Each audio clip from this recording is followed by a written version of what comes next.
अज्ञात अननोन से कैसे लड़े? चलिए इस वीडियो में जानते हैं।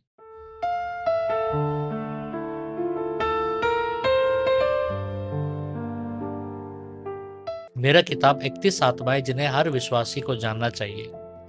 इस किताब को जरूर पढ़िएगा क्योंकि इस किताब में मैंने बहुत डिटेलली लिखा है अलग अलग स्पिरिट्स के बारे में और स्पिरिचुअल वॉरफेयर के बारे में और उनसे कैसा निपटना है, कैसा प्रार्थना करना है और क्या डिक्लेरेशन करना है। ये किताब आप Amazon से, फ्लिपकार्ट से और नोशन से पा सकते हैं, नोशन प्रेस से। और इस किताब का लिंक नीचे डिस्क्रिप्शन में दिया गया है। विश्वासी के जीवन की सबसे बड़ी लड़ाई हमेशा पाप, परीक्षा या शैतानी हमला नहीं होता है। वे सब दिखाई देते हैं, लेकिन एक गहरी लड़ाई है और वो है अज्ञात, अननोन। या वह जगह है जहाँ कल का कोई पता नहीं, परिणाम निश्चित नहीं, नियंत्रण खत्म हो जाता है और यहीं पर एक चीज शुरू होता है। दिल असुरक्षित महसूस करने लगता है। जिस चीज को हम देख सकते हैं उससे हम लड़ सकते हैं, ठीक है, लेकिन जिसे समझ नहीं पाते उससे कैसे लड़े? यहीं पर डर धीरे धीरे अंदर आता है और दिल पर राज करना शुरू कर देता है। अज्ञात हमें क्यों हिलाता है, इसको समझेंगे। सबसे पहले मनुष्य को बनाया गया है तैयारी के लिए, प्रतिक्रिया के लिए। जब हमें पता होता है कि क्या आने वाला है, हम तैयारी करना शुरू कर देते हैं और हम तैयार रहते हैं। लेकिन जब हमें समझ आता है कि क्या हो रहा है, हम उसे संभाल पाते हैं, ठीक है।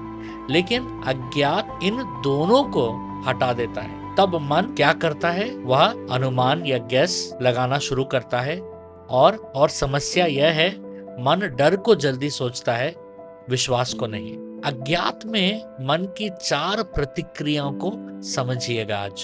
पहला, मन सबसे बुरा सोचता है जब सच्चाई नहीं होती, कल्पना शुरू हो जाता है और बिना परमेश्वर के कल्पना इक्वल टू डर उत्पन्न करता है। समझ रहे हैं? नीति वचन 3:5, अपनी समझ का सहारा ना लेना। एक साफ एकदम क्लियर लिखा है वहां पर कि समझ का सहारा बिल्कुल नहीं लेना है। दूसरा, मन नियंत्रण चाहता है हमेशा।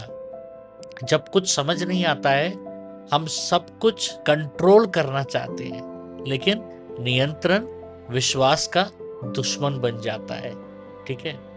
फिलिपियों का 4:6 कहता है, किसी बात की चिंता मत करो। उसमें यही नहीं लिखा कि चंद बातों की नहीं, किसी भी बात की चिंता मत करो।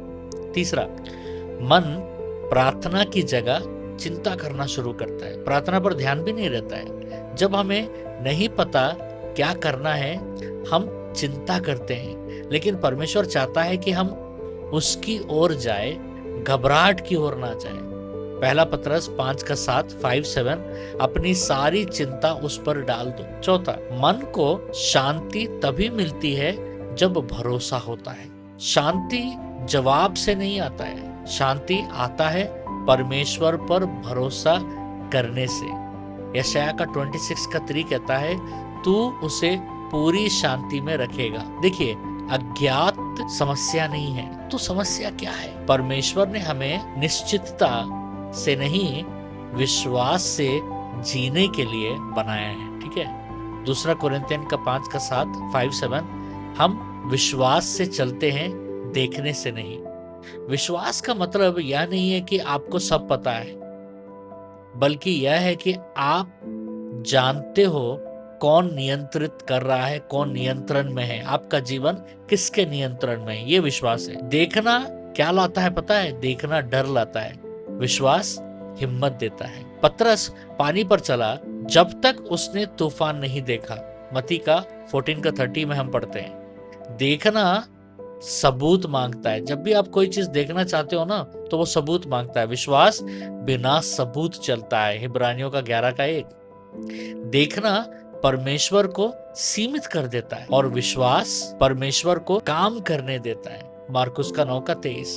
देखना जो है ना, देखना वातावरण को रोकता है, विश्वास भविष्य खोलता है। रोमियो का 8:24। तो विश्वास क्या है? विश्वास भावना नहीं है। समझ रहे? विश्वास भावना नहीं है, विश्वास महसूस नहीं है, या एक वास्तविक सच्चाई है कि इब्रानियों 11:1, जब कुछ दिखाई नहीं देता तब भी आत्मिक रूप में कुछ वास्तविक होता है। मतलब जब आपको दिखाई भी नहीं देता है, आपका विश्वास कहता है कि वो चीज वहां है। वो नहीं दिख रहा है आपको, लेकिन वो चीज वहां है, ये विश्वास है। परमेश्वर हमें अज्ञात में क्यों ले जाते हैं, ये सबसे बड़ा सवाल है। जानते हैं इसका जवाब क्या है? ताकि हमारी निर्भरता बदल जाए। जब सब साफ होता है, हम खुद पर भरोसा करते हैं, जो बहुत खतरे का स्थान है। आप में से कितने जन खुद पर भरोसा करके जीवन जी रहे हैं? लेकिन जब कुछ साफ नहीं दिखता है, तो हम किस पर भरोसा करते हैं? आपने सही बोला, हम परमेश्वर पर भरोसा करते हैं। डर कैसे आता है? डर सीधे शैतान से नहीं आता है, यह अनिश्चित से आता है। जब हमें नहीं पता क्या होगा, मन खुद ही डरावनी कहानियां बनाकर हमें सुनाता है। भजन 56:3, जब मैं डरता हूं, मैं तुझ पर भरोसा करता हूं। देखिए, आशा दिल की ताकत है। आशा सिर्फ इच्छा नहीं है, यह पक्का भरोसा है। यिर्मयाह का 29:11 के अनुसार। और आशा कहती है, कहानी अभी खत्म नहीं हुई, तुम्हारा जीवन अभी खत्म नहीं हुआ। आप बहुत बड़ी कठिनाई से जूझ रहे होंगे और आपका शरीर कह रहा है, सिम्टम्स कह रहा है खत्म हो गया, लेकिन विश्वास कह रहा है अभी खत्म नहीं हुआ, क्योंकि विश्वास आशा लेकर आता है। तब विश्वास क्यों टूटता है? वे पाप में नहीं, इंतजार में हारते हैं, क्योंकि इंतजार धैर्य है, धैर्य आशा है। जब आशा खत्म हो जाता है, तो सब टूट जाता है। इसलिए भरोसा आखिरी हथियार। विश्वास कहता है परमेश्वर कर सकता है, परमेश्वर करेगा। भरोसा कहता है परमेश्वर करेगा। नीतिवचन 3:5। अभी सबसे बड़ा सवाल बहुत जन के मन में है, परमेश्वर भविष्य क्यों छिपाता है? अगर वह सब दिखा दे तो आप डर जाओगे, आप कंट्रोल करना चाहोगे। इसलिए वह छिपाता है आपसे आपका भविष्य, ताकि आप परमेश्वर पर पूरा भरोसा करें। जब आपको नहीं पता, परमेश्वर को पता है, तो आपको भविष्य जानने की जरूरत नहीं है। आप सिर्फ पिता को जानिए, पिता आपके भविष्य को चलाएगा। आपका अज्ञात खतरा नहीं है, परीक्षा है। या जांचता है आपका विश्वास को, आपके आशा को, आपके भरोसा को, आपके भरोसा। और जब ये टिके रहते हैं, परमेश्वर आपके जीवन में काम करता है। तो अज्ञात से कैसा लड़ना है? अज्ञात को ये बोलकर, परमेश्वर जानता है, मुझे जानने की जरूरत नहीं है। कुछ सूचनाएं हैं कि हर सोमवार और बुधवार को भारत के समय में रात को 9 बजे मैं ड्रीम इंटरप्रिटेशन लाइव करता हूँ, सपनों का अर्थ बताता हूँ। नीचे डिस्क्रिप्शन में ड्रीम इंटरप्रिटेशन का फॉर्म का लिंक दिया गया है, उसमें आप अपने सपनों को भेजिए, मैं ज़रूर इंटरप्रेट करूंगा। और पहला और तीसरे शुक्रवार को भारत के समय में रात को 9 बजे मैं चंगाई और भविष्यवाणी प्रार्थना करता हूँ, ज़रूर जुड़िएगा हमारे साथ। और दूसरे और चौथे शुक्रवार को, सेकंड और फोर्थ फ्राइडे को 12 घंटा का प्रार्थना होता है भारत के समय में, सुबह 7 से शाम को 7 बजे तक। हजारों की तादाद में लोग हमारे साथ जुड़ रहे हैं, चिन्ह चमत्कार भविष्यवाणियां हो रहे हैं, और आप भी हमारे साथ जरूर जुड़िएगा। अभी हम एक प्रार्थना करेंगे, इस प्रार्थना का स्क्रीनशॉट लेकर आप बाद में भी प्रार्थना कर सकते हैं, या अभी मेरे साथ प्रार्थना कर सकते हैं। चलिए प्रार्थना करते हैं। हे परमेश्वर, मैं आज घोषणा करता हूँ कि जब मुझे कुछ समझ नहीं आएगा, तब भी मैं डर नहीं चुनूंगा। मैं अपने मन की कल्पनाओं पर नहीं, तेरे वचन पर भरोसा करूंगा। हर अज्ञात परिस्थिति में मैं तेरे पास आऊंगा, दूर नहीं जाऊंगा। मेरा मन स्थिर कर, मुझे शांति दे, और मुझे सिखा कि मैं हर स्थिति में तुझ पर भरोसा कैसे करूं। मेरा जीवन तेरे हाथों में सुरक्षित है, यीशु के नाम में, आमीन। अब ये रहा इनाम के लिए आज का सवाल। सवाल को बहुत ध्यान से सुनिएगा। जब हमें कुछ समझ नहीं आता और सब अज्ञात होता है, तब मन सबसे पहले क्या करता है?